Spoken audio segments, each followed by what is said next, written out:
აღმოსავლეთ უკრაინაში რუსულ ძალებს ახალი სასიკვდილო საფრთხე ელის.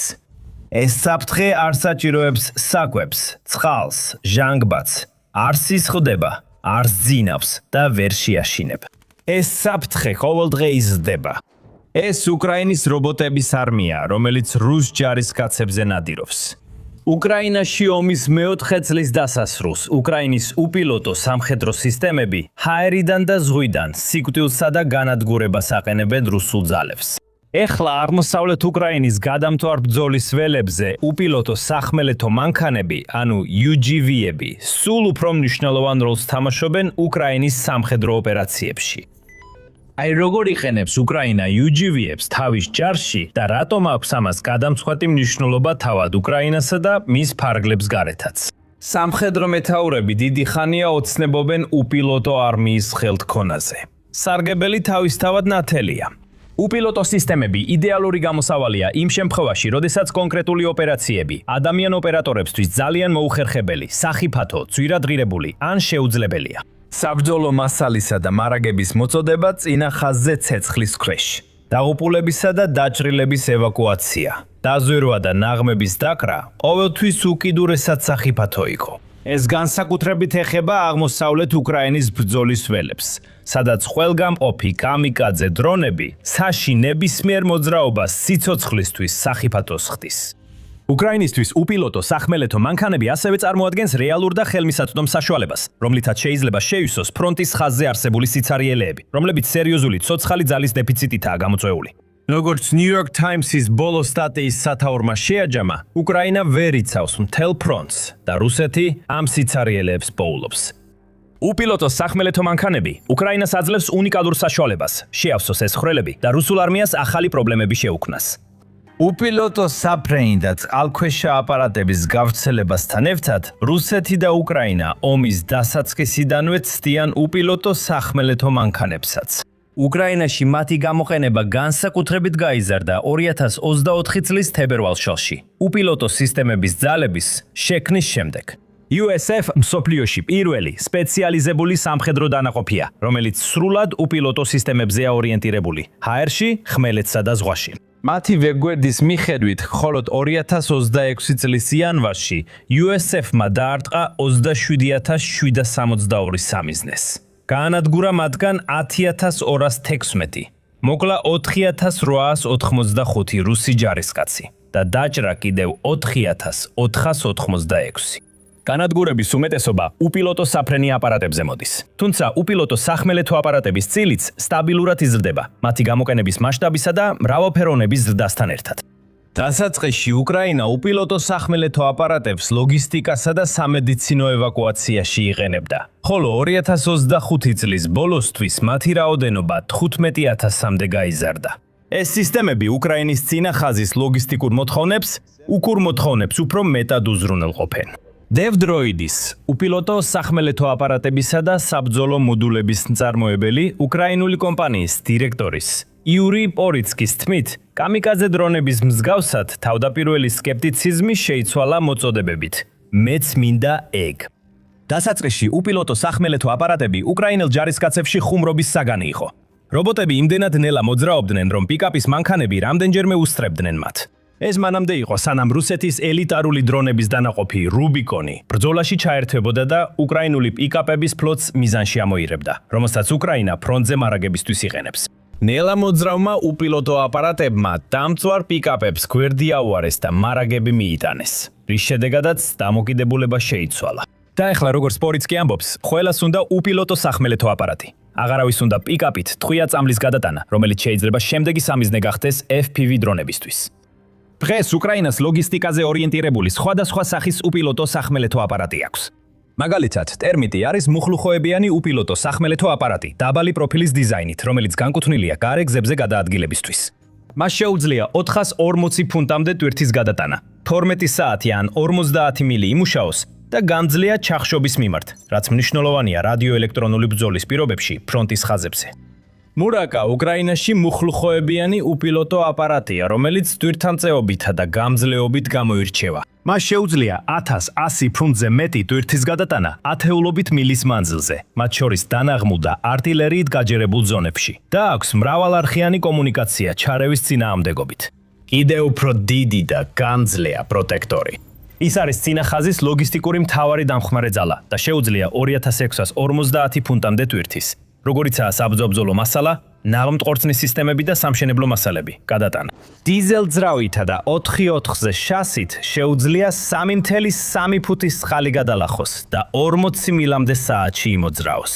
როგორც ცოტა მოგვიანებით გავიგებთ, მას ასევე შეუძლია სერიოზული საცეცხლე ძალის გამოყენება. ინოვაციური სამხედრო ტექნოლოგიების, მაგალითად უკრაინის უპილოტო სახმელეთო მანქანების სიღრმისეული განხილვა, სწორედ ჩვენი ძლიერი მხარეა სამხედრო შოუზე. თუ გსურთ იყოთ საქმის კურსში, რა ხდება და რატომ სამხედრო სფეროში, დააწყაპუნეთ გამოწერის რილაგზე. ამით კმაყოფილი დარჩებით.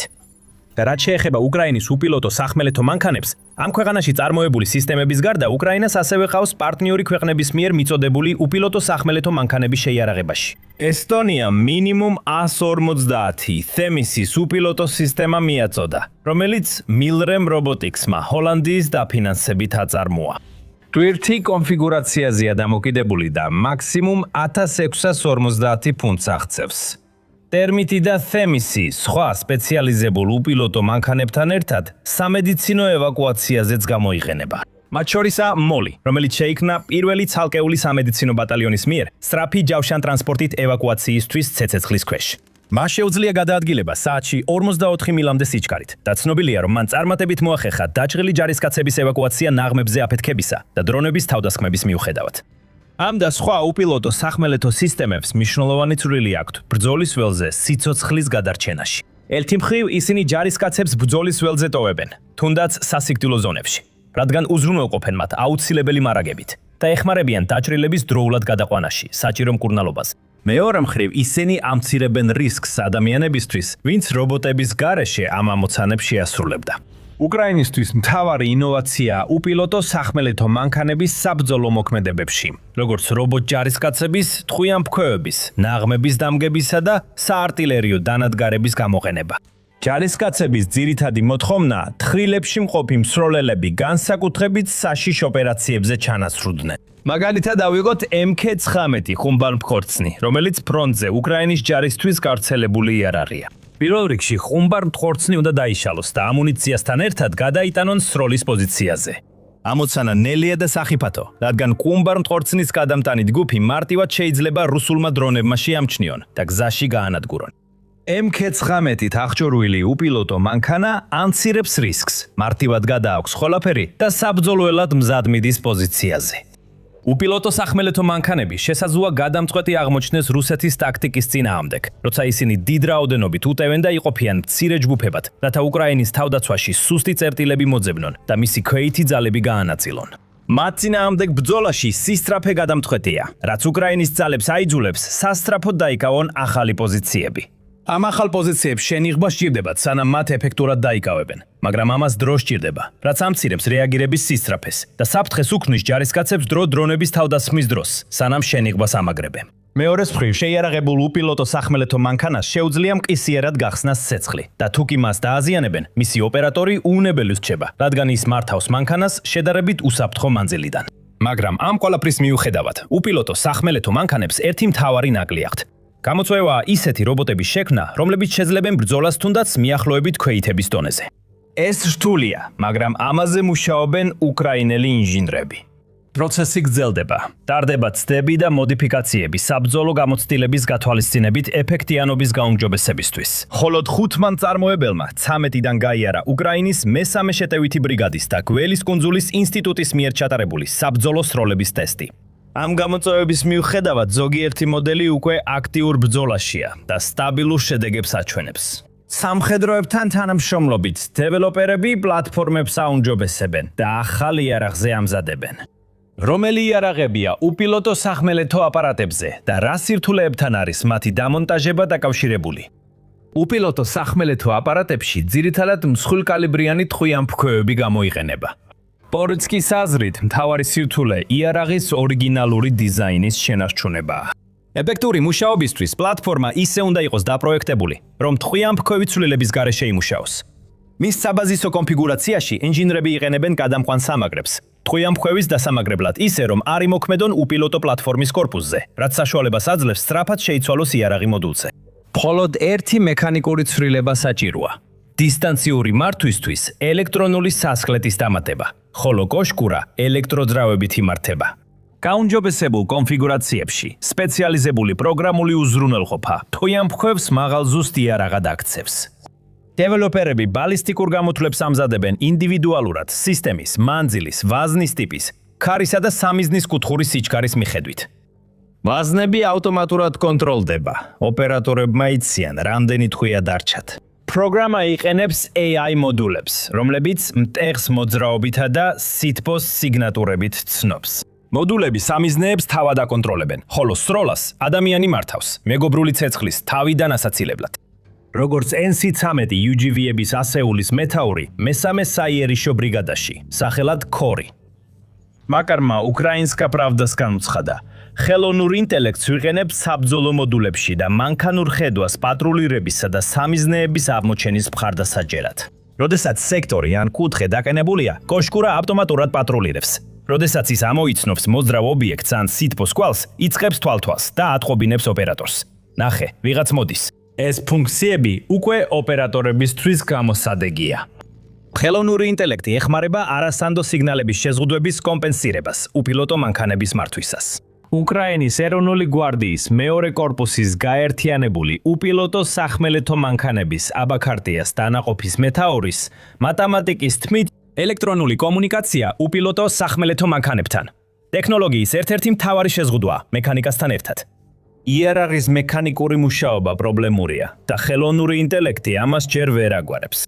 გაჭედილი ვაზნის ამოსაღებად ადამიანს იძახიან, ამიტომ უპილოტო მანქანა ამ დროს უსარგებლოა. ინჟინრებმა დაიწყეს დისტანციური გადატენვის სისტემების დაყენება ზოგ უკრაინულ უპილოტო მანქანაზე, რისკის შესამცირებლად. თუმცა დანარჩენებისთვის ერთადერთი გზა ჯერ კიდევ საბრძოლო მოქმედებამდე იარაღის ფრთხილად მომზადებაა. ტყვიამფრქვევის არჩევანი ძირითადად ვაზნების ხელმისაწვდომობაზეა დამოკიდებული.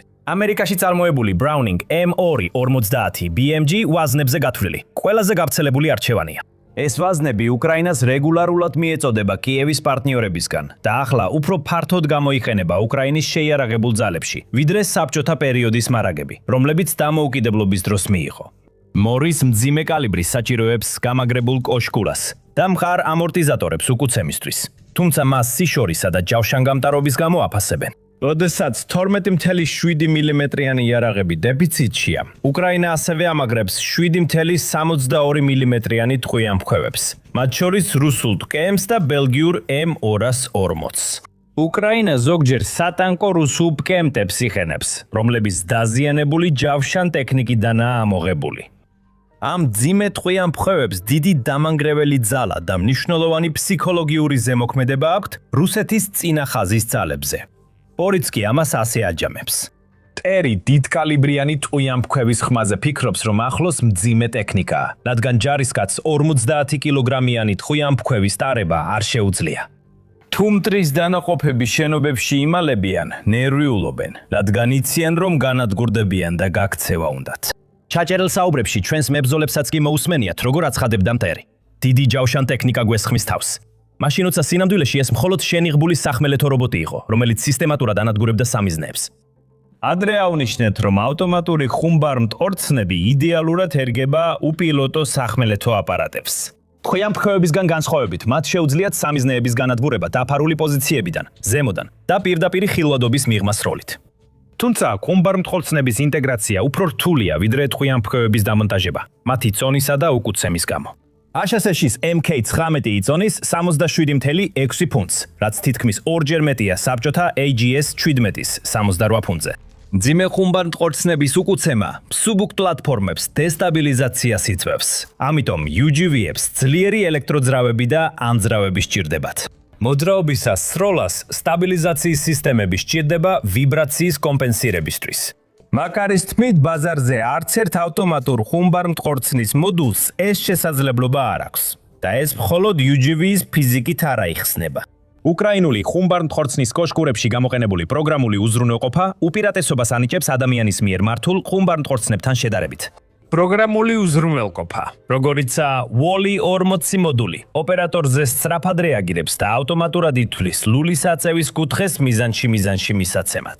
მაკარი ამბობს, კოშკურა შეიძლება იყოს დღეში ან ღია ადგილას, ხოლო ჯარისკაცი დისტანციურად მართავს მას დამალული.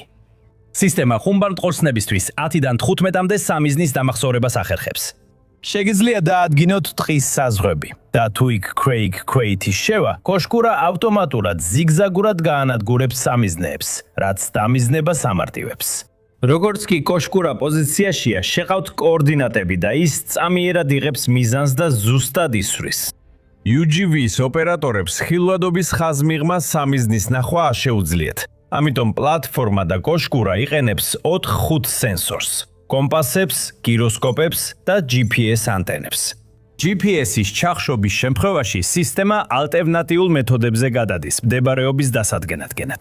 თუმცა ჯერ კიდევ არსებობს რამდენიმე სერიოზული პრობლემა, რომელიც უნდა გადაილახოს.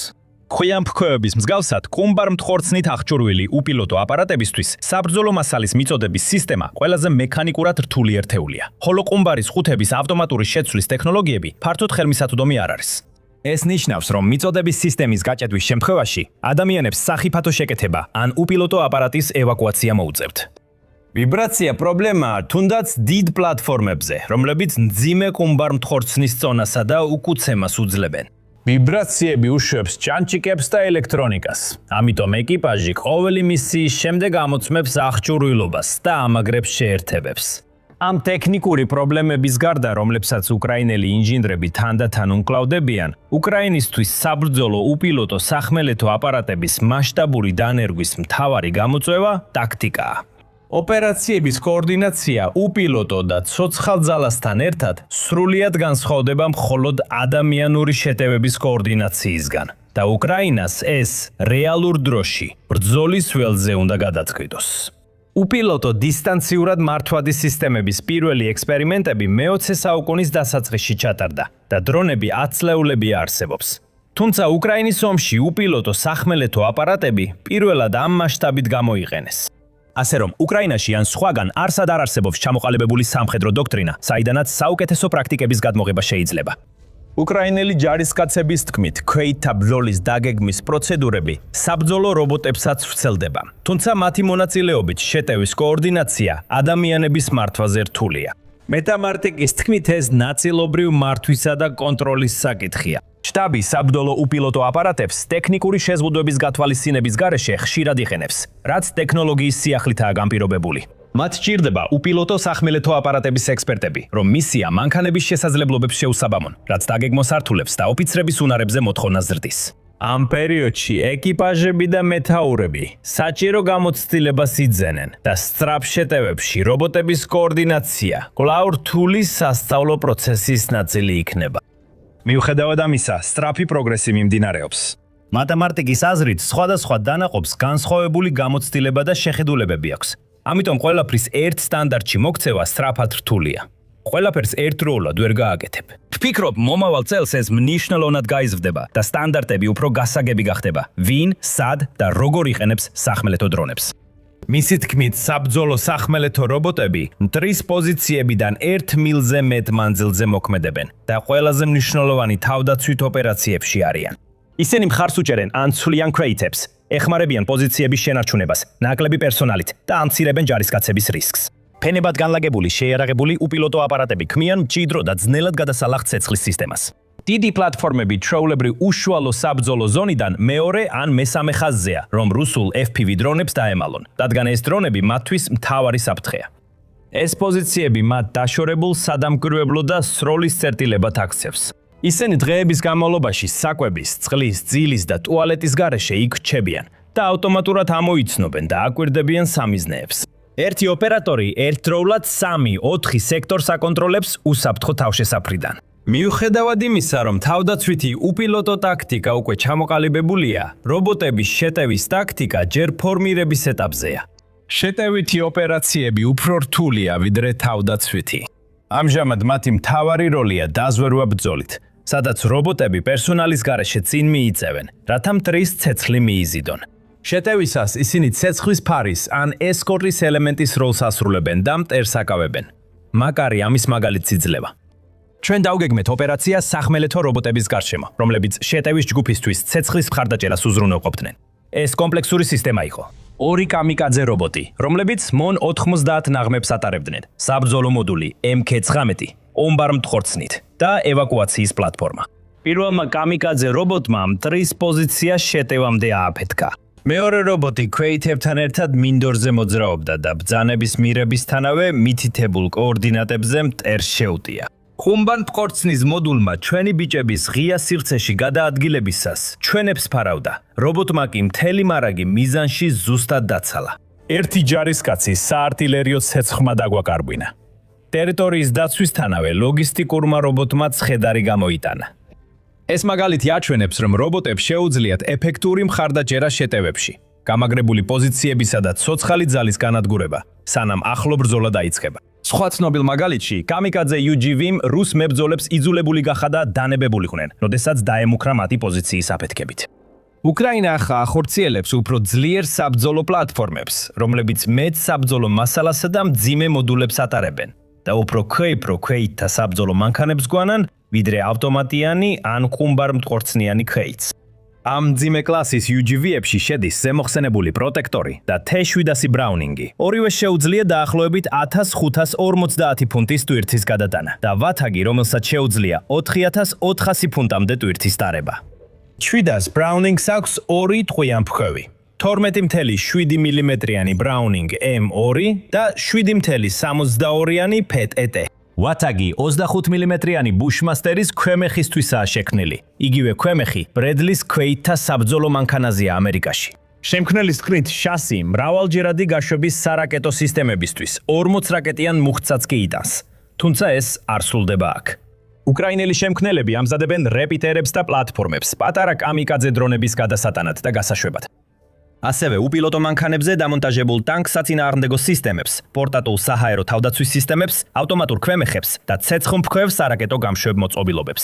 ავტომატური რობოტების არმია ჯერ კიდევ შორია, მაგრამ ახლა უპილოტო მიწისზედა მანქანები ნიშნულოვნად აბალანსებენ ძალთა თანაფარდობას უკრაინისთვის.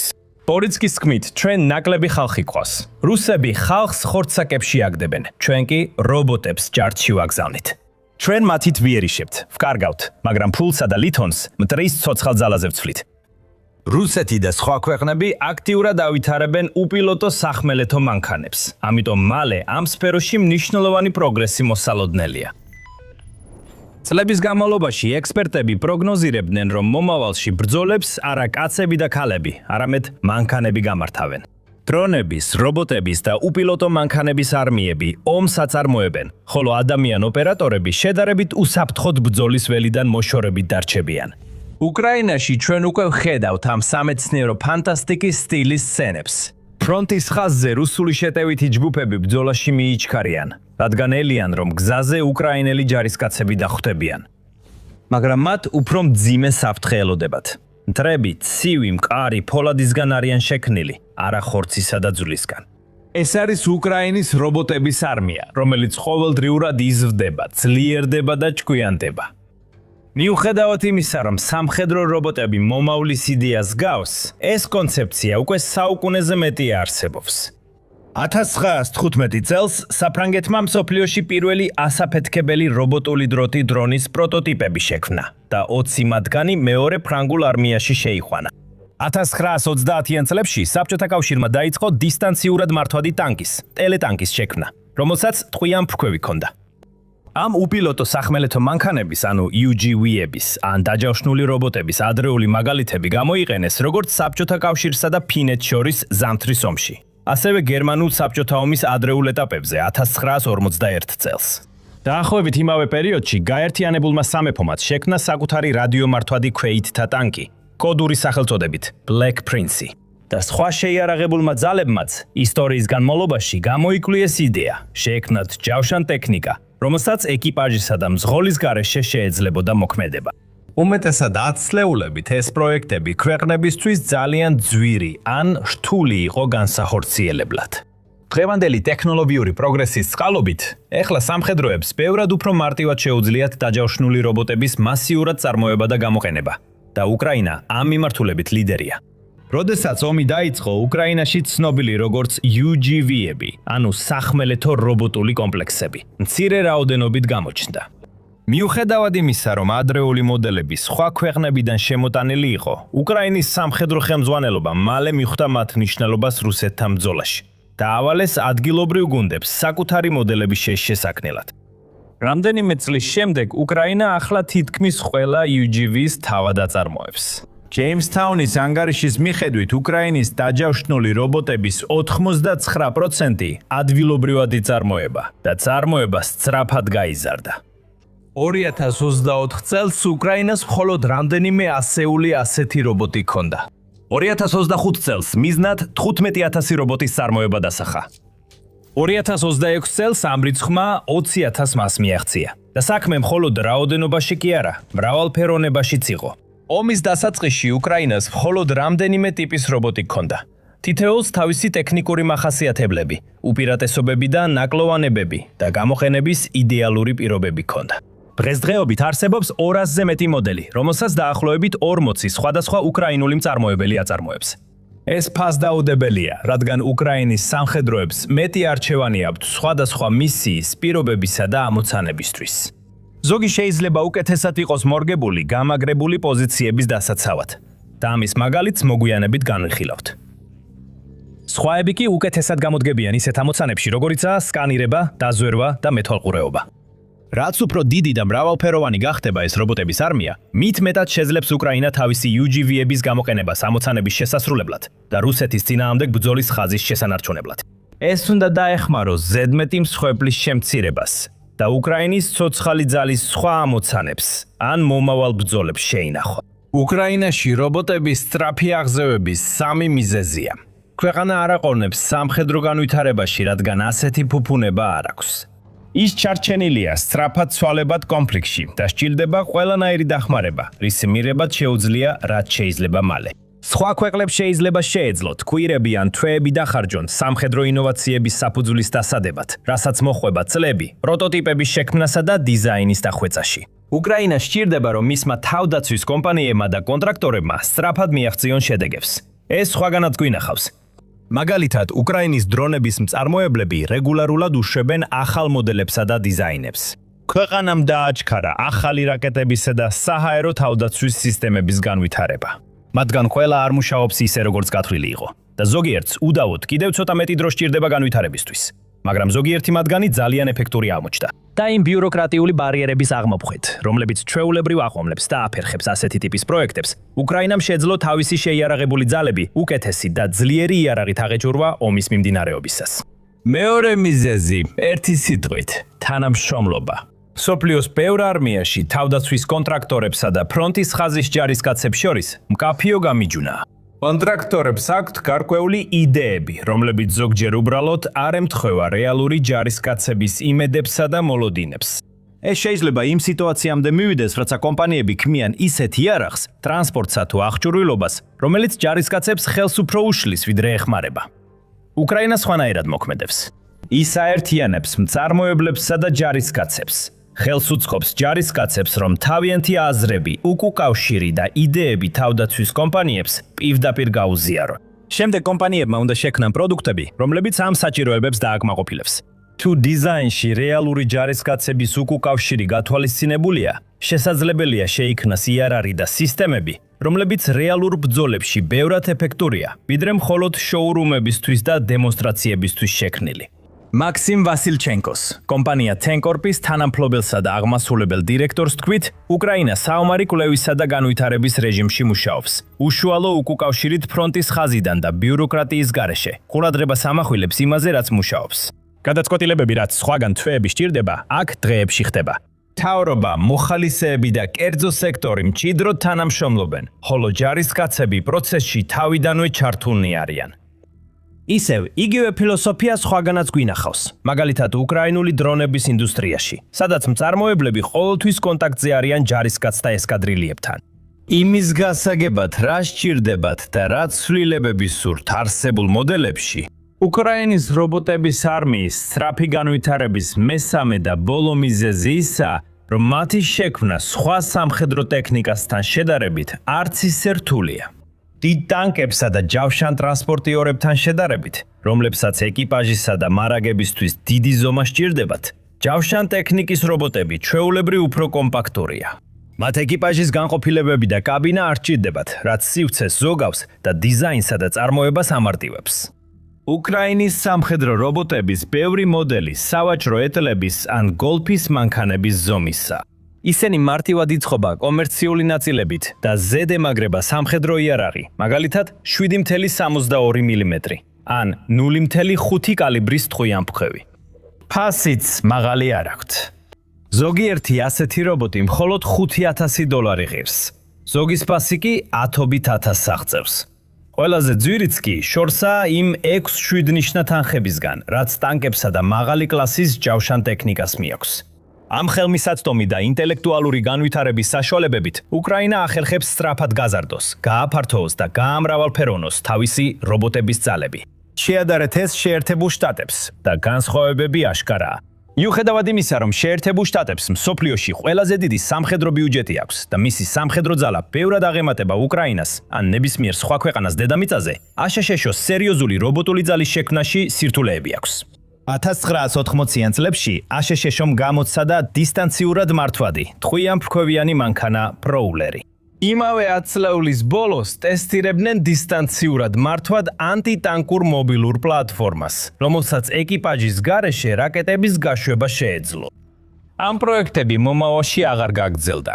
უახლეს პერიოდში აშშ-მ შეიმუშავა სპეციალური იარაღის სადამკვირვებლო და სადაზვერო აღმოჩენის სისტემა SWORDS, შეიარაღებული რობოტები, რომელთაგან რამდენიმე 2007 წელს ერაყში განლაგდა, მაგრამ რეალურ ბრძოლაში მონაწილეობა არ მიუღიათ. მალე არმიამ SWORDS-ის დაფინანსება შეწყვიტა. აშშ-ს სამხედროებმა შექმნეს მცირე რობოტების სერია და დისტანციურად მართვადი საბრძოლო მოდულები. გაუჭირდა ამ ორი კონცეფციის გაერთიანება, რომ შეექმნა უპილოტო სახმელეთო მანქანები, რომლებიც მტრის წინააღმდეგ საბრძოლო მოქმედებებში მონაწილეობენ. აშშ-ს არმიის რობოტული საბრძოლო მანქანის უახლესი პროგრამა ცოტა ხნის წინ მაღალი ხარჯების გამო გაუქმდა. ის გამოც ისინი კვლავ ეძებენ რეალურად საბრძოლო რობოტებს. უკრაინაში უკვე რობოტები იბრძვიან და ამას შთამბეჭდავად აკეთებენ. მაგრამ სანამ ამაზე გადავიდოდეთ, თუ ასეთი ანალიზი გსურთ უფრო ხშირად, დარწმუნდით, რომ გამოწერილი გაქვთ The Military Show. ჩვენ ყოველ კვირას ასე ვხსნით ყველაფერს. რობოტების არმიის შექმნა ერთი საქმეა. ეფექტურად გამოყენება კი სულ სხვა გამოწვევაა. ეს ახალი ტექნოლოგიაა და უკრაინის არმიასაც დიდ გამოცდილება არ აქვს მის გამოყენებაში. მისი ჯარისკაცები ადგილზე ეუფლებიან ახალ მეტალის მოკავშირეებს და პოულობენ საუკეთესო გზებს მათ გამოსაყენებლად. მაგრამ დიდხანს არ დასჭირვებიათ, რომ ძალიან შთამბეჭდავი შედეგები მიეღოთ. 2024 წელს პირველად ვიხილეთ ვიდეო, სადაც შეიარაღებული უპილოტო სახმელეთო მანქანა უძღვებოდა უკრაინულ შეტევას რუსულ პოზიციებზე. უპილოტო სახმელეთო მანქანებს ადრე კამიკაძე შეტევებისთვის და ნაღმების დასაგებად იყენებდნენ. თუმცა ახლა ჩანს, რომ სხვა როლით შეუძლიათ შეასრულონ. ისინი მხოლოდ ჯარისკაცებთან არ იბრძოდნენ, არამედ წინ მიუძღვებოდნენ, მტრის ხურადღებას იპრობდნენ და გზას უხსნიდნენ სხვებს. საუბარი იყო LIUT 2.0 უპილოტო სახმელეთო მანქანაზე. 660 ფუნტიანი 300 კილოგრამიანი აპარატი, რომელიც აღჭურვილი იყო PKT ტყვიამფრქვევით. მას შეუძლია ძალიან მაღალი სიზუსტით სროლა, 2625 ფუტამდე, ანუ 800 მეტრამდე მანძილზე. ლიუტ, ფოლადის ჯავშანტაფი დაცული, როგორც სხვა უკრაინული ჯავშან ტექნიკა, ცეცხლსასროლი იარაღის გასროლებს უძლებს. ვიდეოში ჩანს, როგორ გადადის ის ტანკსაწინააღმდეგო ნაღმებზე, რომლებიც არ აფეთქდა. ასევე ვხედავთ, როგორ უშვებენ რუსი ჯარისკაცები, როგორც ჩანს ხუმბარ მტყორცნებიდან გასროლილ ხუმბარებს, ანუ RPG-ებს, ამ უპილოტო ჯავშან ტექნიკაზე. თუმცა ის მაინც მუშაობს, მიუხედავად იმისა, რომ რამდენჯერმე მოხდა და საფრთხის ქვეშ არ მოჩნდა. ვიდეოს ბოლოს ჩანს, როგორ გარბიან რუსი ჯარისკაცები თავიანთი სანგრებიდან. სიცოცხლის გადასარჩენად გარბიან რობოტისგან, რომელიც თითქმის შეუძლებელია შეაჩერო, როგორც სამეცნიერო ფანტასტიკის ფილმის სცენაში. მას შემდეგ უკრაინის რობოტებმა რამდენჯერმე მოიგერიეს რუსეთის შეტევები და წინააღმდეგობა გაუწიეს კრემლის საომარ მანქანას. 2025 წლის ივლისში მსოფლიო ისტორიაში პირველად უკრაინის მესამე ბრიგადამ მხოლოდ დრონებისა და რობოტების შეტევით რუსი ჯარისკაცები ტყვე დაიყვანა. იმ დროს გამოქვეყნებული დეტალური განცხადების მიხედვით ბრიგადამ გამოიყენა კამიკაძე დრონები და სახმელეთო რობოტები, რათა გაენადგურებინა რუსული ბუნკერების სერია უკრაინის ჩრდილო-აღმოსავლეთით, ხარკივის რეგიონში. მორიგი რობოტი ემზადებოდა დაზიანებული რუსული ობიექტის გასანადგურებლად, როცა შიგნით დარჩენილმა რუსმა ჯარისკაცებმა გააცნობიერეს, რომ ან უნდა დანებებულიყვნენ, ან სიკვდილიელის. რისკზე წასვლით ისინი ხელებაწეული გამოვიდნენ. დრონებმა სწრაფად გაიყვანეს საბრძოლო ზონიდან და უკრაინის სამხედროებმა დააკავეს. ეს გამორჩეული მიღწევა იყო. ეს იყო პირველი ნათელი მტკიცებულება, რომ შეჯავშნულ რობოტებს შეუძლიათ დამოუკიდებლად შეასრულონ მისია და მიაღწიონ მიზნებს ჯარისკაცების დანაკარგის რისკის გარეშე. 2025 წლის ნოემბერში გავრცელებულ ვიდეოში ვიხილეთ, როგორ ესროდა უკრაინის უპილოტო სახმელეთო აპარატი რუსულ MTLB-ს ჯავშან მანქანას. ცნობების მიხედვით, უკრაინის ჯარისკაცები თავიანთ რობოტს წინა ხაზთან ცდიდნენ, როცა ის რუსულ მანქანას გადააწყდა. რობოტის რეალურ საბრძოლო პირობებში გამოსაცდელად უპილოტო აპარატმა ცეცხლი გახსნა. როგორც ჩანს, რუსებმა ვერ მიხვდნენ რა დაარტყათ. ერთი თვის შემდეგ გამოჩნდა ვიდეო, სადაც რობოტების არმიის თავდაცვითი შესაძლებლობები იყო ნაჩვენები. უკრაინის მესამე არმიის კორპუსის დეტალური ტელეგრამის განცხადებით, დროიდ TW-27-მა უპილოტო თავდაცვითი პოზიცია დამოუკიდებლად 45 დღე დაიკავა. 12.7 მმ-იანი ტყვიამფრქვევიანი უპილოტო მანქანა სიცოცხლისთვის საშიშ ფრონტის ხაზებზე პოზიციაზე იყო. რუსული შეტევების შესაკავებლად იარაღს იყენებდა, ოპერატორები კი უსაფრთხოდ რჩებოდნენ ხაზის მიღმა. 45 დღის განმავლობაში მესამე შეტევითი ბრიგადის სახმელეთო რობოტული კომპლექსი მორიგეობაზე იყო და ტყვიამფრქვევით მტრის ყველა შეღწევის მცდელობა ჩაახშო.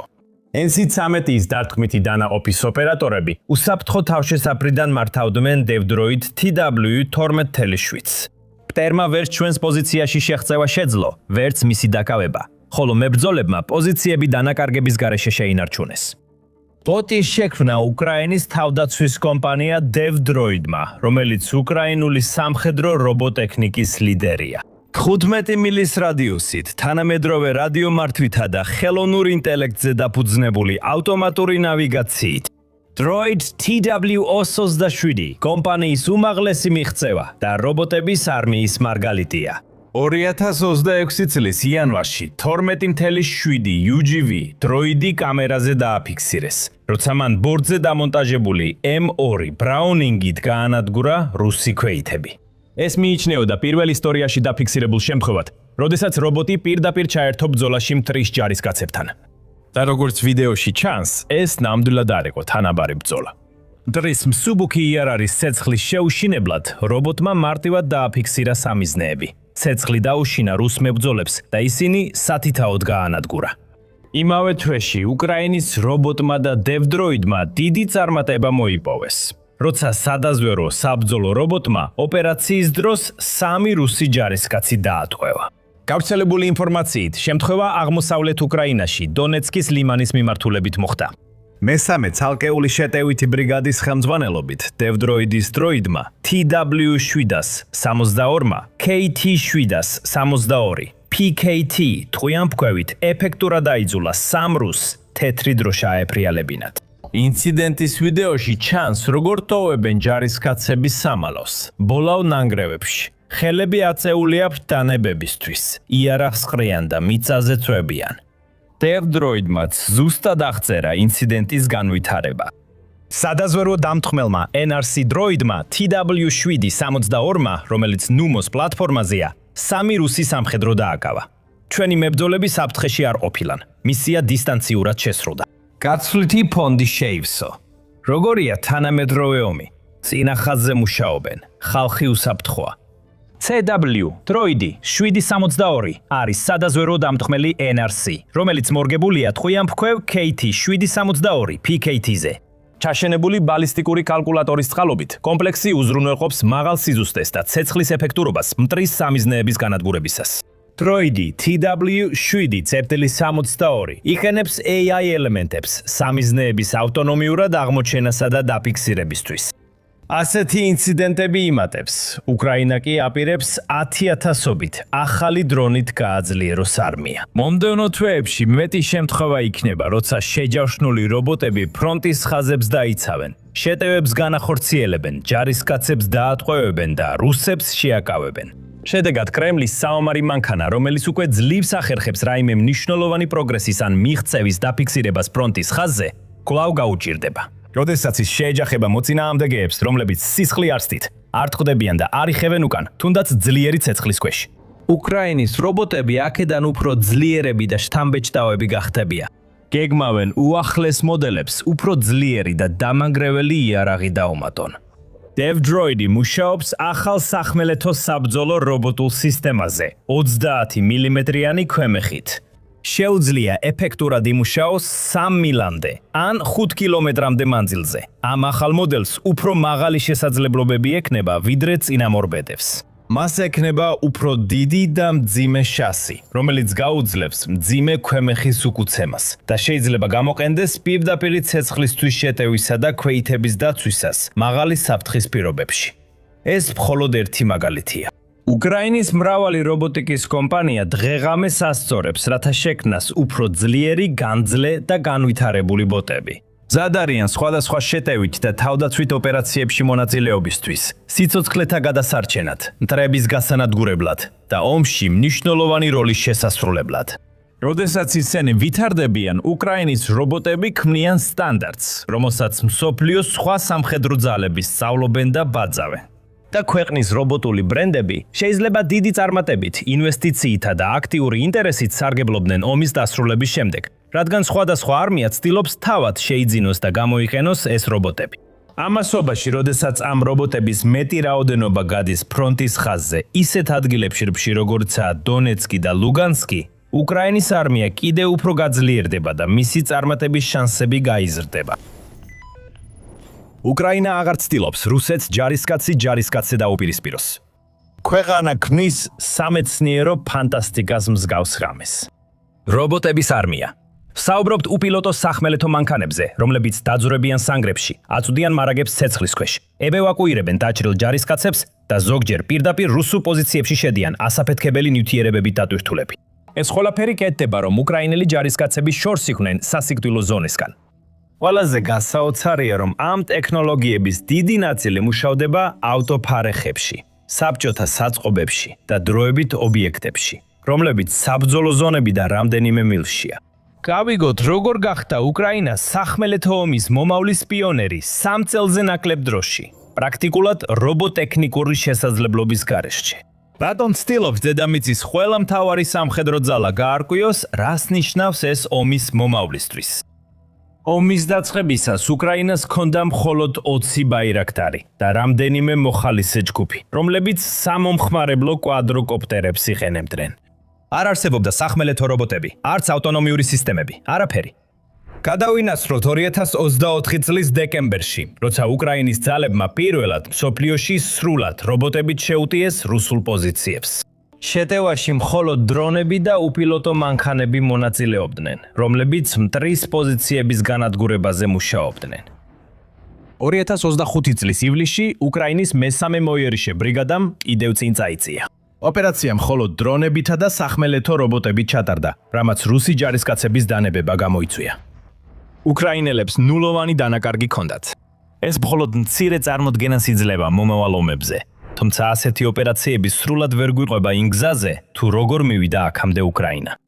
ამის სანახავად უნდა ეწვიოთ ანტარესის ბატალიონის 20-ეულის მეთაურის ოლექსანდრეს სახელოსნოს, რომელიც ძველ საბჭოთა საწყობში მდებარეობს დონეცკის ოლქში. ოლექსანდერის ისტორია არის უკრაინის სახმელეთო რობოტების რევოლუციის მიკრომასშტაბური მაგალითი. მან მთელი თავისი დანაყოფი პირადი კავშირებით, საქვემოქმედო აქციებით, ლატარიებითა და სამოქალაქო ქსელების შემოწირულობებით შექმნა. მისი 20-ეული მხოლოდ რამდენიმე რობოტს იტოვებს, დანარჩენს კი იმ ბრიგადებს აწვდის, რომლებსაც ისინი უფრო სჭირდებათ. მუშაობა არასდროს ჩერდება. როდესაც მწარმოებლები ახალ უპილოტო სახმელეთო მანქანებს ოლექსანდრის მსგავს დანაყოფებს აწვდიან, ისინი ჩამოდიან საბედისწერო ხარვეზით, სტანდარტული ანალოგური კავშირგამოსის-გამულობის სისტემებით, რომლებსაც რუსული ჩამხშობები ისე ანადგურებს, როგორც ქაღალდის ხელსახოთს. ოლექსანდრის გუნდი მათ თლიანად შლის. ათხოვს ახალ ჩარჩოებს, აერთებს და ამონტაჟებს Starlink-ის ტერმინალებს, LTE ან დაშიფრულ კავშირებს, სანამ საბრძოლო მზადყოფნაში იქნებიან. უპილოტო სახმელეთო მანქანის გადაკეთება 745-დან 1000-მდე ჯდება Starlink-ის აპარატურისა და გამოწერის ჩაუთრელად. დამატებით მუდმივი ტექნიკური მომსახურებაა საჭირო. ეს მანქანები ბრძოლის ველზე მძიმე დატვირთვას იღებენ და ყოველი მისიის შემდეგ სერვისს საჭიროებენ. მაგრამ საქმე ისაა, რომ ეს ამათხირს. რადგან განახლების შემდეგ ეს რობოტები ყოველდღიურად აკეთებენ ისეთ საქმეებს, რომლებიც უკრაინელების სიცოცხლეს იცავს. ქრონოლოგიას მივხვდეთ ვისაუბროთ, რადგან უკრაინული უპილოტო სისტემები ძალიან სწრაფად განვითარდა. 2022 წლის დასაწყისში უკრაინის შესაძლებლობები რობოტექნიკაში ნულოვანი იყო. 2022 წლის შუაში მოხალისეები DJI სამომხმარებლო დრონებს თვითნაკეთ ბომბდამშენებად აკეთებდნენ. ნელი და დაუცველი, მაგრამ საკმარისად ეფექტური $1,000,000-იანი ტანკების გასანადგურებლად. შემდეგ 2023 წელს დაიწყო FPV დრონების რევოლუცია. უკრაინამ იმ წელს დაახლოებით 600,000 პირველი პირის ხედვის დრონი შექმნა. ესენი რბოლის დრონების შთამომავლები იყვნენ, რომლებიც ხეებს შორის ძრომიალი და სამიზნეების ქირურგიული სიზუსტით განადგურება შეეძლოთ. 2024 წლისთვის ეს რიცხვი 1,500,000 FPV დრონამდე გაიზარდა. 2025 წელს უკრაინა მხოლოდ FPV დრონების წარმოების გაზრდას 4,5 მილიონამდე ვარაუდობს. ეს ნიშნავს დღეში 12,000-ზე მეტ დროს. მაგრამ მაშინ, როცა საჰაერო დრონები ყურადღების ცენტრში იყო, მიწაზე უფრო ჩუმად რაღაც სხვა ხდებოდა. მცირე მასშტაბის ექსპერიმენტები უპილოტო სახმელეთო მანქანებთან რამდენიმე ბრიგადაში ტარდებოდა. ზოგს ბორბლებიანი პლატფორმები ჰქონდა, სხვებს კი მუხლუხოიანი კონსტრუქციები. ყველა სწავლობდა, რა მუშაობდა და რა არა, სტებითა და შეცდომებით. 2023 წლის ბოლოს სახმელეთო რობოტები საბრძოლო კადრებში გამოჩნდა. პატარა მანქანებს წინა ხაზზე ტვირთი მიქონდათ. ოდნავ დიდებს კი სანგრებიდან დაჭრილი ჯარისკაცები ცეცხლის ქვეშ გამოჰყავდათ. 2024 წლის დეკემბერი გარდამტეხი იყო პირველი სრულად რობოტებით შეტევით. უკრაინამ გამოაცხადა, რომ 2025 წლის ბოლომდე მინიმუმ 15,000 სახმელეთო რობოტს განათავსებს. ესენი არ იყვნენ პროტოტიპები, არამედ სრულად ფუნქციონალური საბრძოლო რობოტები, ბრიგადის ოპერაციებში ინტეგრირებულნი. 2025 წელს უკრაინელ ჯარისკაცებს ამ სისტემებისთვის ახალი დანიშნულებების პოვნა. იმაზე სწრაფად პოულობდნენ, ვიდრე ვინმე მათ ავრიცხვას ასწრებდა. 2025 წლის მარტის მედუზას ანგარიშში ნაჩვენებია მეხუთე შეტევითი ბრიგადის ჯარისკაცების საბრძოლო რობოტებთან, რომლებიც კვადროციკლებს გავდნენ და ნანგრევებში მანევრირებდნენ. რუსულ პოზიციებზე დრონებით ზემოდან უტევდნენ. 2025 წლის აგვისტოში უკრაინის 22-ვე მექანიზებულმა ბრიგადამ წარადგინა სისტემა, რომელიც მათი თქმით ომში პირველი საჰაერო თავდაცვის, რაც გარდამტეხი მომენტი იყო. UGV არის სახმელეთო რობოტი. IGLA-ის პორტატული საზენიტო სარაკეტო სისტემით, რომელიც ეკიპაჟს საშუალებას აძლევს ჩამოაბდოს თვითმფრინავები დაფარულ მდგომარეობაში. ესენი მოულოდნელად ლოგისტიკური პლატფორმებიდან იარაღებად გადაიქცნენ. მოდი განვიხილოთ, რა შეუძლიათ ამ სახმელეთო რობოტებს, რადგან მათი გამოყენების მრავალფეროვნება შთამბეჭდავია. ალექსანდრი იაპჩანკას, უკრაინის დავინჩის მგლების ბატალიონის რობოტული სისტემების ხელმძღვანელის თქმით, არსებობს მინიმუმ 8 ძირითადი გამოყენება. მან Business Insider-სგან უცხადა, რომ ყველაზე პერსპექტიული უკრაინისთვისაა რობოტების ბომბებად გამოყენება. ლოგიკა მარტივია. სახმელეთო რობოტებს მეტი ასაფეთქებლის გადატანა შეუძლიათ ვიდრე საჰაერო დრონებს, რომელთაც მაქსიმუმ 10 კგ ტვირთი გადააქვთ. იაპჩანკას ყველაზე პატარა სახმელეთო რობოტებს 22 კგ-ზე მეტის გადატანა შეუძლიათ, დიდებს კი კიდევ უფრო მეტის. და მათ შეუძლიათ აფეთქებამდე სამიზნესთან ბევრად უფრო ახლოს მივიდნენ. საბრძოლოველიდან ვიდეოებში ჩანს, როგორ შედიან ეს რობოტები რუსულ სანგრებში, ბლინდაჟებში და სარდაფებში აფეთქებამდე. იაპჩანკამ აღწერა მისია, სადაც მისმა დანაყოფმა რუსულ სარდაფში 30 კილოგრამიანი ასაფეთქებლით რობოტი გაგზავნა. ის შენობის შიგნით აფეთქდა და რუსი ქვეითები მოკლა. ასეთი სიზუსტე ადამიანებისთვის უსაფრთხოდ მიუღწეველია, ხოლო დრონები ამას მხოლოდ მრავალჯერადი მცდელობით აღწევენ დანაკარგებით. კამიკაძე მისიები მხოლოდ ერთ მაგალითს წარმოადგენს. ლოგისტიკაში სახმელეთო რობოტები ყოველდღიურად ყველაზე დიდ გავლენას ახდენენ. უკრაინის სასიკვდილო ზონა ფრონტის ხაზს 10 მილით სდება, რაც დრონების გავრცელებითაა განპირობებული. Army Technologies მიხედვით რუსი დანაკარგების 80%-მდე ახლა დრონებზე მოდის. მაგრამ პირიქითაც ასეა, რადგან უკრაინელთა დაზიანებების უმეტესობა თუ არა ყველა დრონებითაა გამოწვეული. უკრაინის სამედიცინო ძალების მთავარი ქირურგის, პოლკოვნიკ კონსტანტინ ხუმენიუკის თქმით, ყველაზე საშიში ამოცანა ახლა აღარ არის მტერთან შეტაკება. ეს უბრალოდ ფრონტის ხაზზე მარაგების შეტანა გამოტანაა. უკრაინამ იმდენი პიკაპი დაკარგა ლოგისტიკური მისიის დროს, რომ დანაყოფებს სერიოზული დეფიციტი აქვთ მანქანებზე. აქ შემოდიან სახმელეთო რობოტები. ეს მანქანები საკვებს, საბრძოლო მასალასა და მედიკამენტებს წინა ხაზზე ისე მიიტანენ, რომ ჯარისკაცებს საფრთხე არ შეექმნებათ. ისინი ძირითადად ღამით მუშაობენ, როცა რუსული FPV დრონებისთვის მათი შემჩნევა და განადგურება უფრო რთულია. სიჩქარე იმაზე ნაკლებად მნიშვნელოვანია, ვიდრე გონიათ, რადგან 10 მილისაათში სწრაფად ითვლება, როცა ბრძოლის ველი სავსეა სასიკვდილო დრონებით. უხეშ ღელიებზე მაღალი სიჩქარისას ისინი ხშირად გადაბრუნდებიან ან ჩამოვარდებიან, ამიტომ ნელა და სტაბილურად მოძრაობენ. ზოგ რობოტს საკომუნიკაციო ანძა ან რადიოელექტრონული ბრძოლის მოდული აქვს. სხვებს კი დისტანციური კოშკურა ან ნაღმთხორცნი ცეცხლისთვის. მთავარი განსხვავება სწორედ ესაა. სახმელეთო რობოტის მისია ამცირებს უკრაინელ ჯარისკაცთა საჭიროებას სატვირთოს მართვაში სახიფათო ზონაში. შემდეგ მოდის სამედიცინო ევაკუაცია, რომელიც ყველაზე მეტად ზოგავს სიცოცხლეს და ტექნიკურადაც ყველაზე რთულია. მუხლუხოიანი რობოტები დაჭრილ ჯარისკაცებს თხრილებიდან უსაფრთხოდ ევაკუირებენ, ლითაც 8 კაციანი ჯგუფები საფრთხეს არ ექვემდებარებიან. რობოტი პოზიციას უახლოვდება, დაჭრილ ჯარისკაცს მასზე ათავსებენ და უსაფრთხო ადგილამდე მიხავს. პრობლემა ისაა, რომ თუ რობოტს კომუნიკაცია გაუწყდება დაჭრილის გადაყვანისას, დაუცველი ჯარისკაცი ღია სივრცეში რჩება, სადაც რუსული დრონები ხედავენ. იაბჩანკას თქმით, მისი დანაყოფი რობოტებს დაჭრილების ევაკუაციისთვის, მხოლოდ უკიდურეს შემთხვევაში. სწორედ ამ მიზეზით იყენებს. კომუნიკაციის დაკარგვის რისკი ზედმეტად მაღალია საიმისოდ, რომ ეს სტანდარტად იქცეს. ჯარისკაცები აგრძელებენ ტექნოლოგიის განვითარებას, რადგან მისი მუშაობისას შესაძლებელია სიცოცხლის გადარჩენა, როცა დაჭრილის გამოყვანა ადამიანების მიერ დამატებით მსხვერპლს გამოიწვევდა. სახმელეთო რობოტებს ნაღმების დასაგებადაც იყენებენ, რაც იაბჩანკას ჯარისკაცებისთვის საფრთხედ მიაჩნია, რადგან რუსული დრონები მუდმივად ცაშია. რობოტები ჯარისკაცებზე მეტ ნარმს გადააქვთ და ისე აგებენ, რომ ოპერატორებს მტრის ცეცხლის ქვეშ ყოფნა არ ჭირდებათ. მიწის რობოტებს ნაღმების გაუნებელყოფა შეუძლიათ. საჰაერო დრონებისგან განსხვავებით ისინი წინ მიდიან და ამოწმებენ გზის უსაფრთხოებას ჯარისკაცებისთვის. თუ ისინი ნაღმზე აფეთქდებიან, დაზიანებას მანქანა მიიღებს და არა ჯარისკაცი. ეს სასტიკი მათემატიკაა, მაგრამ ციფრები ნათელია. ჯობია დაზიანებული რობოტი, ვიდრე დაღუპული უკრაინელი. დაღუპული ჯარისკაცების ხედრების შეგროვება მძიმე, მაგრამ აუცილებელია. დაჭრილების გამოყვანას ჩვეულებრივ 8 ჯარისკაცი სჭირდება და ყველა მათგანი იმავე საფრთხის წინაშე დგება, რამაც პირველი დაღუპული გამოიწვია. რობოტები ალტერნატივაა, მაგრამ სრულყოფილი არაა. მანქანებს კავშირი შეიძლება გაუწყლეთ ან აფეთქნენ ნაღმზე. ამიტომ ჯარისკაცებს ხშირად ჩარევა მაინც უწევთ. სადაზვერვო ინფორმაციის შეგროვება ძირითადი გამოყენების ერთ-ერთი მიმართულებაა. სახმელეთო რობოტების კამერებს შეუძლიათ დაზვერვის ჩატარება, თუმცა არა ისეთი ეფექტურობით, როგორც საჰაერო დრონებს. თუნდაც უბრალოდ დაბრკოლებებს, მაგალითად მაღალ ბალახს, შეუძლია მათი ეფექტურობის შეზღუდვა. დაბალ სიმაღლეზე ხედვა ვერ უზრუნველყოფს საბრძოლო ვითარების ისეთ აღქმას, როგორცაც ციდან დაკვირვება ახერხებს. მაგრამ თუ მიწის რობოტებს დაეკავშირებს საჰაერო დრონებს, რომლებიც ზედამხედველობას უზრუნველყოფენ, უცებ მიიღებთ კოორდინირებულ უპილოტო სისტემას, რომელსაც შეუძლია ნახევრად დამოუკიდებლად იმოქმედოს ადამიანს სამხედროებისგან. მოდით ვისაუბროთ ჯარისკაცებზე, ვინც ამ სისტემებს აშენებს და მართავს, რადგან მათი ისტორიები აჩვენებს, როგორ ქვედა დონიდან იწყება ეს რევოლუცია. დონეცკთან მეხუთე შეტევითი ბრიგადის პოზიციებზე ჯარისკაცები აგრონომი და მოპედი ფსევდონიმებით, ოჯახების დასაცავად მუშაობენ დროებით სახელოსნოებში, მიწის რობოტების მოდიფიცირებაზე. მათ აჩვენეს ჟურნალისტ ოლექსი პროდეივოდას ბოლო ბრძოლის კადრები. მათი დანაყოფის მიწის დრონი მანევრირებდა განადგურებულ ჯავშან ტექნიკას შორის და რუსულ პოზიციებს უტევდა, ხოლო მტერმა ვერ გაიგო რა ხდებოდა ან საიდან მოდიოდა ცეცხლი.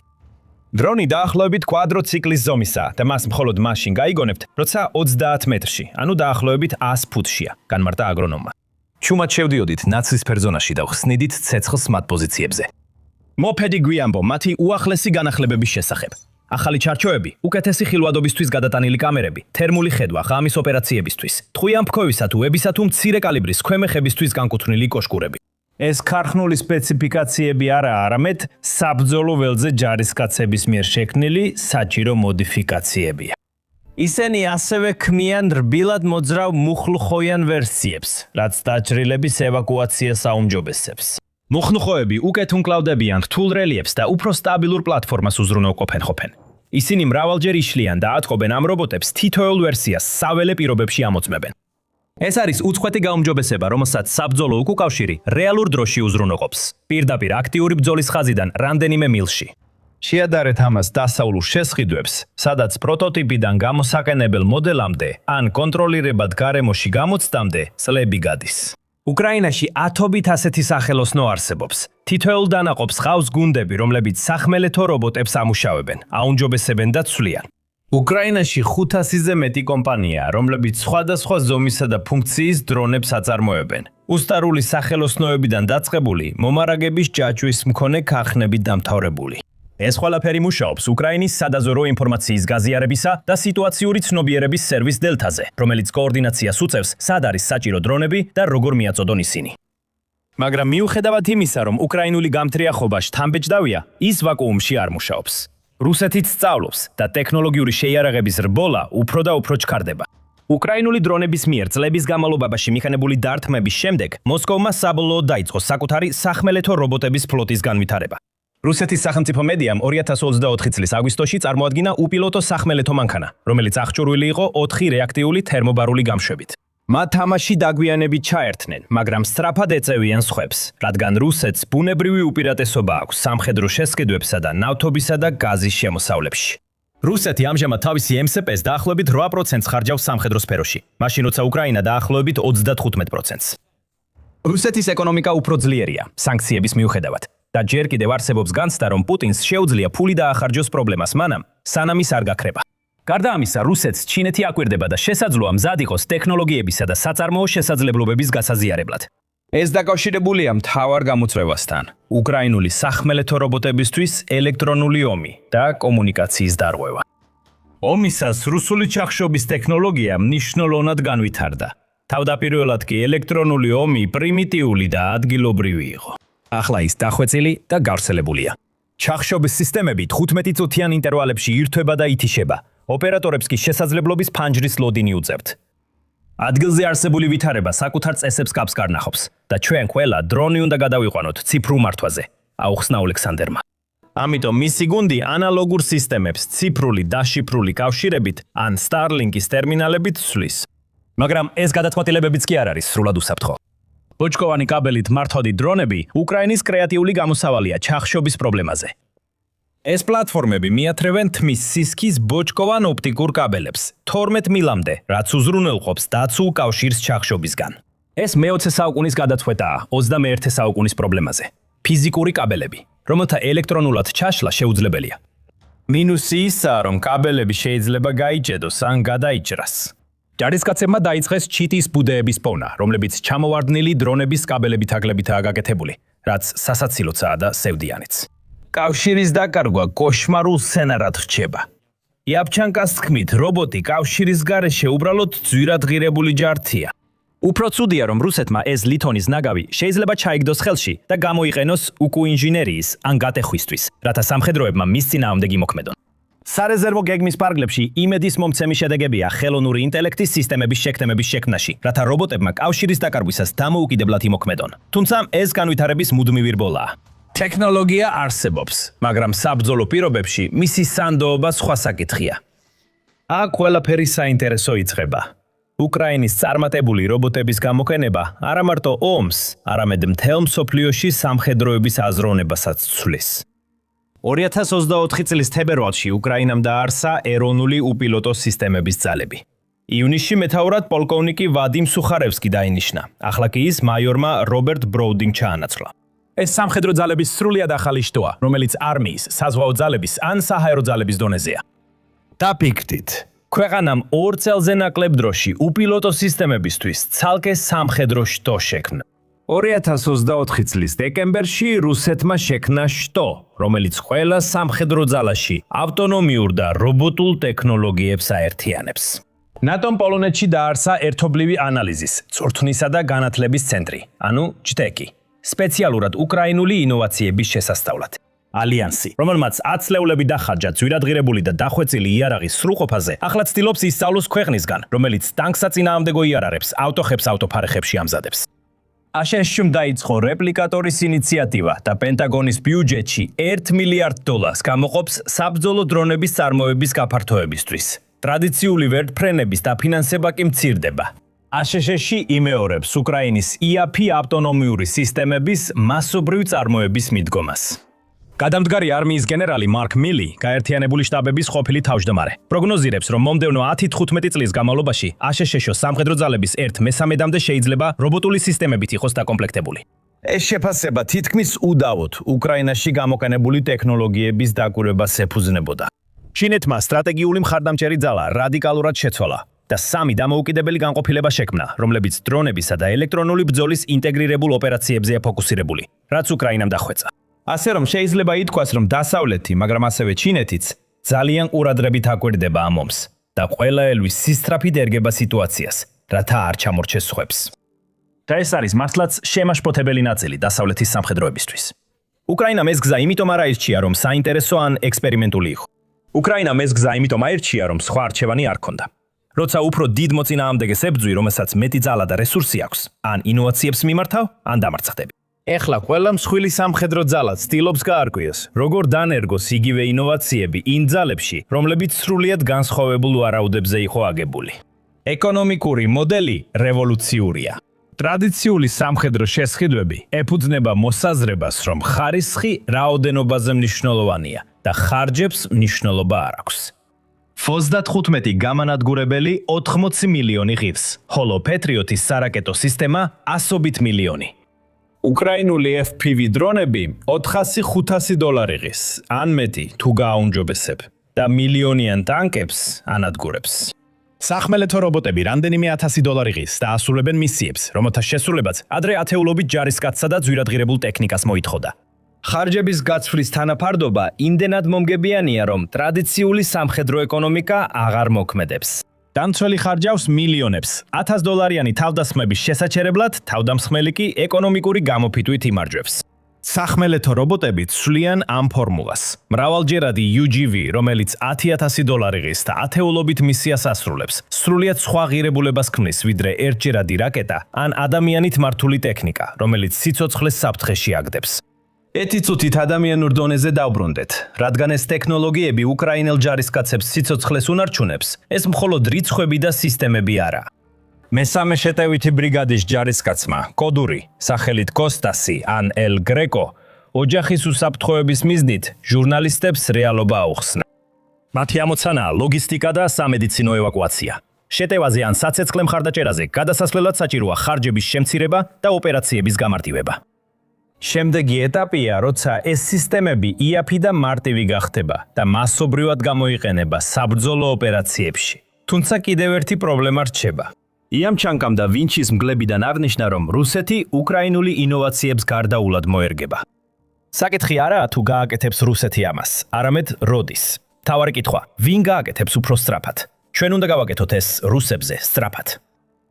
მან მოუწოდა ევროპულ ინდუსტრიას მჭიდროდ ითანამშრომლოს უკრაინულ ჯართან და მწარმოებლებთან, რათა სწრაფად მოახდინონ ინოვაცია. რადგან ეს მხოლოდ დღევანდელი ბრძოლების მოგებაზე არ არის, ეს ეხება ტექნოლოგიური უპირატესობის შენარჩუნებას, რაც უკრაინას აძლევს საშუალებას გადარჩეს უფრო დიდ მოწინააღმდეგესთან ბრძოლაში. ეს ალბათ უკრაინის სახმელეთო რობოტების რევოლუციის მთავარი გაკვეთილია. როდესაც ქვეყნის გადარჩენისთვის იბრძვი, ინოვაცია აუცილებელია. პოულობ გზებს, ნაკლებით მეტი გააკეთოთ და სამომხმარებლო ტექნოლოგიებს სამხედრო სისტემებად გარდაქმნი. იარაღებს ავტოფარეხში ამზადებ, რადგან ტრადიციული შესვიდვების მოლოდინი დამარცხება. უკრაინის მიზანი 2025 წლის ბოლომდე 15,000 სახმელეთო რობოტის განთავსება. შეიძლება მიუღწეველად მოგოჩვენოს, მაგრამ ეს კონსერვატიულია, თუ გავითვალისწინებთ, რაც საჰაერო დრონებით უკვე გააკეთეს. მათ ნულოვანი წარმოებიდან 3 წელიწადში წლიურად 4,5 მილიონ FPV დრონამდე მიაღწიეს. თუ სახმელეთო რობოტებსაც იგივე ტემპით გავზრდით, უახლოეს წლებში უკრაინის ფრონტზე 10,000-ობით უპილოტო მანქანა შეიძლება გამოჩნდეს. უკრაინა აშკარად განიხილავს ამ უპილოტო სახმელეთო მანქანებს, როგორც მომავალი რობოტიზებული არმიის ქვაკუთხედს, რომელიც დაეხმარება ქვეყანას ადამიანური რესურსის დეფიციტის კომპენსირებაში და მეტ ჯარისკაცს დაიცავს საფრთხისგან. ეს ფართო სტრატეგიის ნაწილია, რომლის მიზანია ტექნოლოგიური ფარის შექმნა უკრაინის თავდაცვის გასაძლიერებლად და კიევის ბრძოლის უნარიანობის უზრუნველსაყოფად, იმდენ ხანს, რამდენიც საჭირო იქნება. ეს სამუშაო მიმდინარეობს ისეთ სახელოსნოებში, როგორიცაა ოლექსანდრის, ისეთ დაწესებულებში, როლებებში, რომელსაც მართავს ორგანიზაციები, როგორიცაა Dignitas Ukraina. საველე პირობებში აგრონომთან და მოპედთან ერთად საქმე არა ბრძოლების მოგებას, არამედ ომის ბუნების შეცვლას ეხება. და იმის მიუხედავად მზად არის თუ არა დანარჩენი მსოფლიო, ეს ცვლილება უკვე ხდება რეალურ დროში, უკრაინის ბრძოლის ველებზე. რუსეთს ომის დასაწყისში რიცხობრივი უპირატესობა ჰქონდა, მაგრამ უკრაინამ უფრო ღირებული რამ იპოვა, გამჭრი ახობა, რომ შეექმნა ახალი ტიპის არმია, რომელიც შესაძლებლობებს მრავალჯერადად ზრდის და იცავს ჯარისკაცების სიცოცხლეს. The situation in Kupiansk is dire for Russia's forces. Fewer than 100 of its soldiers remain in the city mere weeks after Vladimir Putin's grand proclamation of Kupiansk's capture. Ukraine has destroyed all of the occupiers and now reportedly has just 100 or so left to take out to fully liberate the city. As for Russia, it can't do anything but send more of its soldiers to their deaths. In a nightmare scenario for Putin, Ukraine has deployed a robot army to create a kill zone near Kupiansk. Russia kicked off January 20th with several desperate attempts to regain some sort of foothold in or around Kupiansk, as it tries to reverse the damage that Ukraine has done to its forces since December. To the north of Kupiansk, Russia launched assaults against the settlement of Holubivka. East of Kupiansk, there were attacks toward Petropavlivka, Podoli, and Kucherivka. Russia also attempted to advance toward the city from the southeast, where its forces had tried to gain footholds in the settlements of Pishane, Stepova, Novoselivka, and Kurilivka. Encirclement of Kupiansk is clearly Russia's goal. However, the Institute for the Study of War, or ISW, delivers a flat verdict on what Putin had hoped would be a busy and successful January 20th. Though Russia's forces continued offensive operations, they did not advance. The obvious question is why, and the answer is that Ukraine has created kill zones around Kupiansk that are so massive that Russia's soldiers can't get through the seemingly never-ending seas of drones they need to get past if they're to launch anything resembling effective assaults in the first place. Those drones form the Kupiansk kill zone. And as you'll discover soon, they may just provide the answer to Ukraine's need to sustain its defense with as few losses as possible. In a January 21st report, the New Voice of Ukraine gives a little insight into the kill zone that Ukraine has built around Kupiansk. It's effectively a wall of first-person view or FPV drones that stretches up to 25 kilometers or around 15 miles from the Kupiansk combat lines. Those drones are constantly on the prowl. With the aid of reconnaissance drones, Ukraine's FPV drones are on seek and destroy missions that are massively restricting Russian infantry movement and often destroying the few vehicles that Russia sends in the Kupiansk direction long before they reach the types of places where Russia could actually use them in its assaults. Right now, the outlet says, Russia's movement and maneuvering have been restricted to within a single kilometer, which is bad news for Putin. Restricted forces become easy targets. Whether they're in the kill zones or not, Russia's wannabe Kupiansk occupiers are in massive danger. At least those who remain are still in danger. Most are already dead.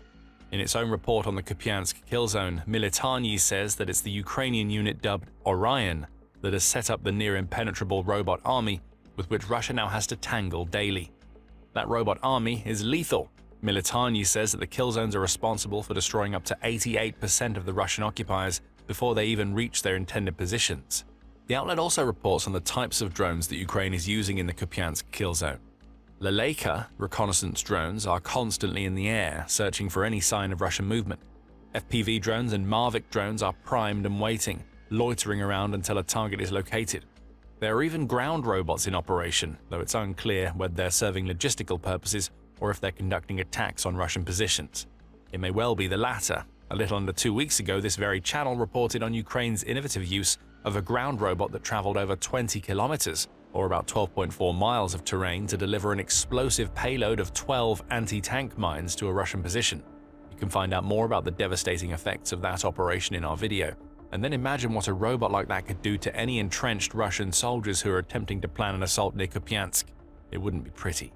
And it would be one more thing for Russia's Kupiansk invaders to worry about, as aerial drones constantly buzz overhead. A story told by Militarny offers the perfect example of what awaits any Russian forces who attempt to navigate the Kupiansk kill zone. The outlet tells the tale of a captured Russian soldier who goes by the call sign Begunok. His job was to guide groups of soldiers through Ukraine's kill zone so they could launch their assaults. You have to wonder which commander Begunok angered to earn this suicidal task, and yet Begunok has survived his trips, all 3 of them. As for the soldiers that he attempted to guide, all were destroyed to the last man, leaving Begenok the last soldier standing on all 3 of his attempts. Finally, Begenok waved the white flag and surrendered to one of Ukraine's drones. And why wouldn't he? As Militani says, Ukraine's use of such a wide variety of drones near Kupiansk means that most Russians who try to infiltrate are located. This allows space surveillance without the constant presence of people, Militani says of the Kupiansk kill zone, before adding, in a typical scenario, up to 5 FPV drones and sometimes even up to 12 operate on one target. One drone would be bad enough. A dozen, all of which fly faster than a soldier can run while carrying explosive payloads, add up to a death sentence. They also add up to a solution to a problem that Ukraine experienced in the Kupiansk sector several months before the kill zone was developed. And an officer of the Orion unit named Vladislav Zolotarov explained all to Militani. We understood that the problem was not the number of people or equipment. We had to take away the enemy's very ability to move and gain a foothold, Zolotarov says. And it's really that simple. An enemy who can't gain a foothold also can't push forward, and if they can't push forward, all they can do is hopelessly wander as Ukraine's drones search. What Ukraine has here is a dedicated drone wall that demolishes Russia's forces. And as we said earlier, these walls may well be the answer to Ukraine's challenge of dealing as much damage to Russia as possible while keeping its soldiers out of harm's way. According to ISW's assessment, Ukraine now has an opportunity to deny Russian advances and even enable counterattacks of its own, by replicating the robot army strategy that it's used in Kupiansk across the entire front line. This would be a game changer, though it would also mean that Ukraine needs enough drones, along with operators to pilot them, to work across a front line that now stretches about 1,250 kilometers, or roughly 800 miles. That's a lot of drones, but Ukraine may just have enough to make it happen, especially if it focuses mostly on the sectors where Russia's attacks are at their most intense. The ISW adds that replication could be complemented by an increase in kill zone depth. Ukraine could significantly degrade the effectiveness of Russian infiltration tactics if Ukrainian forces deny Russian forces from operating vehicles within 50 kilometers of the front line, thereby forcing the Russian infantry to infiltrate greater and untenable distances on foot, the think tank suggests. A big ask, perhaps. But there is some evidence that Ukraine has gotten ahead of the ISW assessment and has started to implement its kill zones in locations other than Kupiansk. Euromaidan Press highlighted this in a December 24th report, where it said that these zones now cover not only the Kupiansk sector, but also the embattled regions of Pokrovsk and Dobropilya. Across all of these regions, Ukraine is combining the intense drone activity that we've already covered with air and artillery strikes that buffet Russia's soldiers and equipment on both sides of the front lines. Extension is already happening, as the spokesman of Ukraine's National Guard, Ruslan Mozychuk, explains. A kill zone is not just an area between our and Russian positions. It can extend beyond the defensive line, and it must be calculated in both directions. This deepening is happening, in part, because Russia is also creating drone-filled kill zones to prevent Ukraine's counterattacks. However, logically speaking, these types of zones are more important to Ukraine than they are to Russia. Yes, Russia wants to prevent Ukraine from reclaiming territory that Russian troops have occupied, but ultimately, Russia is the attacking force in the conflict. And it's Putin, not Zelensky, who is ordering his soldiers to charge mindlessly toward Ukraine's defenses and straight into the kill zones. With their robot armies, Ukraine's soldiers can operate in small units behind their kill zones, because they know that the few Russian troops that make it through will be easier to counter. They've only just managed to survive a gauntlet of drones by the skin of their collective teeth, only to enter territory where Ukraine's soldiers are actively looking for them. For Ukraine, Russia's kill zones are also dangerous, but Ukraine is also more deliberate than Russia with its assaults, and it tends to only launch them when it knows that it has a high chance of success. For instance, the arrival of mid-range drones into Ukraine will soon be very important for dealing with Russia's kill zones. The likes of Ukraine's Bulava and Ram-2X drones can travel distances of up to 100 kilometers or 62.1 miles. If a Russian drone operator's headquarters is identified, those types of drones can shut these types of combat zones down, clearing the way for Ukraine's troops to launch their counterattacks. Still, it's defense where Ukraine's drone walls are important. And its priority now, especially if it intends to continue the expansion that the ISW says could prove so important, is to ensure that it has as many drones as possible. Again, Ukraine seems to be ahead of the curve here. In terms of pure numbers, Ukraine has poured billions of dollars into making and acquiring short-range drones that it can use to fill its kill zones. Kyiv Independent reported that Ukraine was on track to receive around 3 million drones by the end of 2025. That's according to former Ukrainian Defense Minister Denis Shmyhal. He pointed out that this attainment of 3 million drones represented almost 2.5 times more drones than Ukraine built or purchased by the end of 2024. Ukraine has built and bought millions of drones for a reason, and the kill zones might just be that reason. However, Ukraine could always use more, and on January 21st, the Straits Times reported that more is exactly what it's going to get. According to the country's new defense minister, Mikhailo Fedorov, Ukraine intends to rely heavily on its drones as a tool of asymmetric warfare that it will use as part of an attritional strategy designed to force Russia to bring an end to the war. Keep watching and you'll discover the shocking main goal of this strategy. As for drones, Fedorov adds that he will institute a push to replace Ukraine's Chinese-made Mavic drones with domestically produced models. This is a smart move. The less Ukraine has to rely on imported weapons, especially those that come from a nation that is also supplying Russia, the more sustainable its defense efforts become. Ukraine is already working on a local version of the Mavic that has the same camera and a longer flight range, and testing of that new drone may begin as soon as this month. Ukraine is working fast and at scale, and if Fedorov's new tech-focused approach to the country's defense is executed as well as it needs to be, the Kupiansk kill zone may soon be replicated across the entire country. We've talked a lot about kill zones and what they are in terms of being no man's lands that are filled with drones. But beyond this basic understanding, it's worth understanding the major issues that Ukraine's robot army creates for Russia as it tries to sustain the brutal assaults it needs to complete in order for Putin to grab more territory. What kill zones do, perhaps better than any other strategy that Ukraine has, is turn massive swathes of territory into traps for Russia's forces. Though drones are the headline weapons used in these kill zones, they actually involve a lot more than the aerial nemesis that has caused so much damage to Putin's ambition to rule Ukraine. United 24 Media demonstrated that in a piece where it took us inside a Ukrainian kill zone. Layered defense using the terrain to the advantage of Ukraine is the key. Let's step into the shoes of a Russian soldier for a moment. Deployed into a kill zone, you already know that drones fly overhead. You can hear the faint buzzing at times, but those drones hide among the trees and are often just out of sight. For all you know, a reconnaissance drone may already have you in its sights, and Ukraine's operators are preparing an FPV drone ambush somewhere deeper into the territory you've been tasked with taking. Filled with fear, you push on. But that's far from easy. You likely don't have any armor, such as a tank or armored vehicle. That armor would almost be pointless as Ukraine packs its kill zones with mines, dragon's teeth, and anti-tank ditches to slow these types of vehicles down. As you inch forward, you may even see some of the burnt-out husks of vehicles that have attempted to cross the kill zone before. But you don't have time to worry about that. There are also massive stretches of barbed wire placed to slow down soldiers who are on foot. Hidden in the ground are networks of thin barbed wire named Plutanka that are barely visible but are more than enough to shred through your feet and ankles if you step onto them. You've also heard about the tunnels built into these kill zones from which Ukraine's soldiers can watch or ambush you as you attempt to push on. This array of fortifications is navigable. As long as you're careful, you can work your way around them and find some clear passages in the kill zones. But what you don't realize is that these are all passages that Ukraine intends you to find.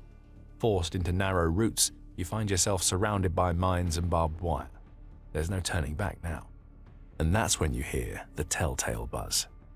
An FPV drone is bearing down, revealing that Ukraine has had its eyes on you all along. Maybe you get lucky and somehow avoid or shoot down the drone, but that doesn't matter. More will come. You may even be dealing with several at the same time. There can only be one winner, and it won't be you. This is what a kill zone is, and it's clear that drones are just a piece of a larger puzzle from United 24 Media's report. Zoom back to Kupiansk, and you now understand why the hellscapes that Ukraine has created around that city are destroying up to 88% of Russia's forces before they ever have a chance to launch their assaults. As Politico puts it, the result is a grey area of chaos stretching some 20 kilometers from the front, where drones hunt for soldiers. The wounded are left to die because it's so difficult to evacuate them, and supplies of ammunition, food and water are almost impossible to move up to the fighting troops. Russia is attempting to adapt to the kill zones. In a January 16th article, Forbes writer Vikram Mittal noted that one of the biggest benefits of Ukraine's kill zones is the disruption that they cause to Russia's operations. Stalemates result from Russia's soldiers attempting to push forward, only to be destroyed. Russia has increased its use of ground robots to counter the kill zones, though they're currently limited to ferrying supplies and occasionally placing satchel charges on Ukrainian positions, if they can reach them. Russia is also sending increasingly smaller units, with as few as 5 soldiers, in an attempt to bypass the kill zones. This isn't the best strategy. Even if one of these tiny units makes it through to a city like Kupiansk, all it can do after is entrench itself and hope that reinforcements come before Ukraine finds them. Do you remember how we said that there were only around 100 soldiers left in Kupiansk at the beginning of the video? This type of strategy is how Russia has ended up at that point. But above all else, the goal of Ukraine's kill zones is attrition in manpower, equipment, and money. The Atlantic Council highlighted this in a January 15th article where it said that Ukraine has invested so heavily into upgrading defenses across the entire front line that it will use to continue the stalemate while it destroys Russia's soldiers in the kill zones.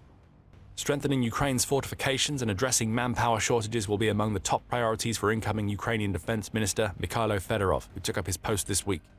Fedorov made his name in government as Minister of Digital Transformation, the outlet says.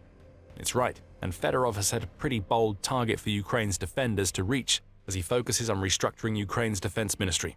After explaining that his first objective is to reform the ministry he now leads to ensure that it can manage itself and Ukraine's military effectively, Fedorov set his goal for Ukraine's drone operators in 2026. The second strategic objective is to kill 50,000 Russians per month. Last month, 35,000 were killed. All these losses were verified on video. If we reach 50,000, we'll see what happens to the enemy. They view people as a resource, and shortages are already evident, Ukraine's new defense minister revealed. The kill zones are already contributing massively to the Russian casualty rate. The type of expansion that the ISW recommends is paired with a Ukrainian defense ministry that further emphasizes the use of drones. Anything is possible for Ukraine. After all, Ukraine now controls 90% of Kupiansk and is achieving a 27-to-1 casualty rate against Russia. That city may show Putin what awaits his forces in the future as the kill zones expand. Fedorov's 50,000 monthly goal is lofty, but it's far from unachievable. Ukraine has the drones and the technological know-how to make it happen, as you'll discover if you check out our video covering Fedorov's proposed reforms to Ukraine's defense ministry. And if you enjoyed this video, remember to subscribe to The Military Show for more videos examining Ukraine's ever-evolving tactics in its war against Russia. And thank you as always for watching.